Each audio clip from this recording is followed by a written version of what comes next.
Monsieur Mohamed Cherif Haïdara, bonjour. Bonjour, Gilles. Vous êtes président du Conseil supérieur de la diaspora malienne et dans quelques jours, vous allez organiser une conférence pour alerter les Maliens du risque Oui. d'afghanisation du Mali. Expliquez-nous. Merci pour cette question pertinente. Effectivement, nous avons constaté un appui, un engouement de la communauté internationale depuis que nous avons fait appel à la France pour nous Oui, aider à combattre les terroristes entre guillemets ou les djihadistes.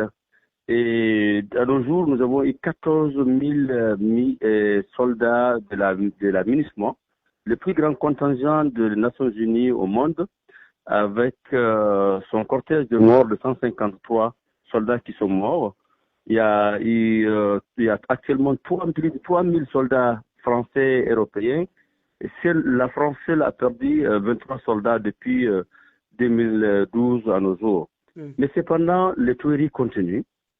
Il n'y a pas eu de changement en termes d'amélioration de sécurité de la population au nord ni au centre. D'ailleurs, aujourd'hui, on ne parle plus de nord. La situation est devenue incontrôlable au centre. Et ça se fait sur le nœud de la communauté internationale. Donc, nous nous posons la question, quelle est la pertinence de ce nombre de soldats et 1,7 milliard est dépensé par la communauté internationale pour l'aménagement. Plus de 700 millions d'euros est dépensé par la France et l'Union européenne. Mais la situation continue à s'empirer, donc il convient de se poser la question qu'est-ce qu'ils ont pu faire pour améliorer la sécurité de la population malienne, parce que dans leur mandat des Nations Unies, c'est de ça qu'il s'agit. oui. Donc, nous, la société civile, au nom de la diaspora malienne, nous voudrons alerter la communauté internationale de cette situation et aussi nos gouvernements parce que le problème également est lié et en partie au président de la République, au leadership du président. Oui. Donc nous avons des militaires, nous nous demandons pourquoi nos militaires n'ont pas pu sécuriser le centre avant que le problème se transporte. Donc toutes ces questions seront débattues et nous allons donner notre opinion. Nous allons montrer notre mécontentement à la communauté internationale et aussi à nos gouvernants. Et nous allons également faire des propositions. Nous sommes loin d'être des experts en sécurité, mais nous vivons une situation, on n'a pas besoin de sortir de Saint-Cyr pour savoir ce qu'il faut faire pour sécuriser les centres avant que le problème se transporte au site.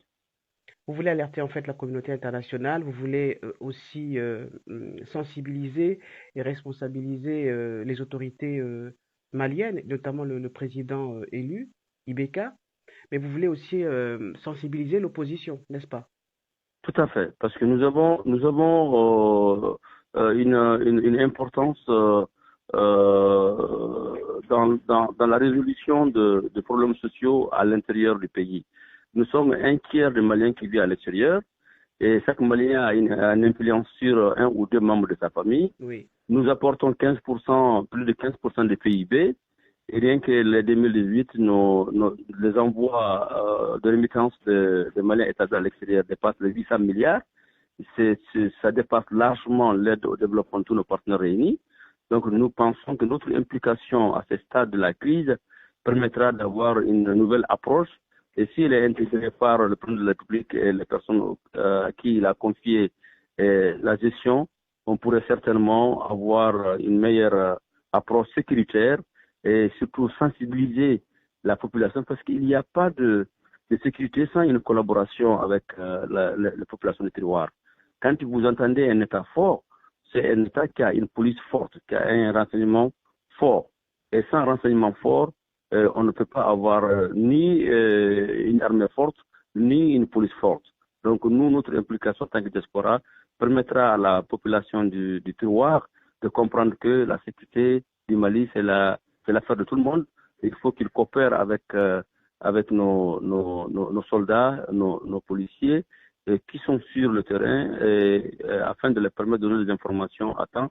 Nous avons beaucoup d'exemples à donner où nous avons alerté l'autorité avant les attaques, mais malheureusement, grand-chose n'a pas été fait, les attaques ont eu lieu.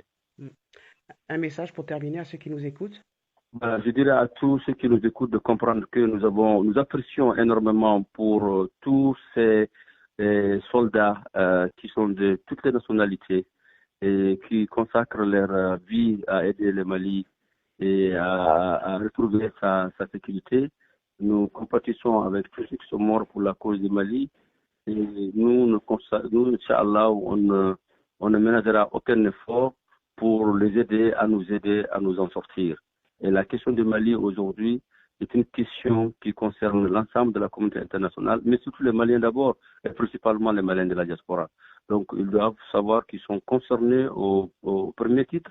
Ils doivent continuer à œuvrer, et à mettre nos différences à côté, être d'accord dans nos désaccords, et surtout faire comprendre à leurs familles respectives qui sont dans ce genre de conflit, ils doivent savoir que la sécurité ne pourrait jamais revenir sans leur implication efficiente et efficace dans la gestion de l'intérieur. Donc, nous les exhortons à coopérer, à travailler avec tous nos agents de sécurité et aussi à garder le calme et le courage.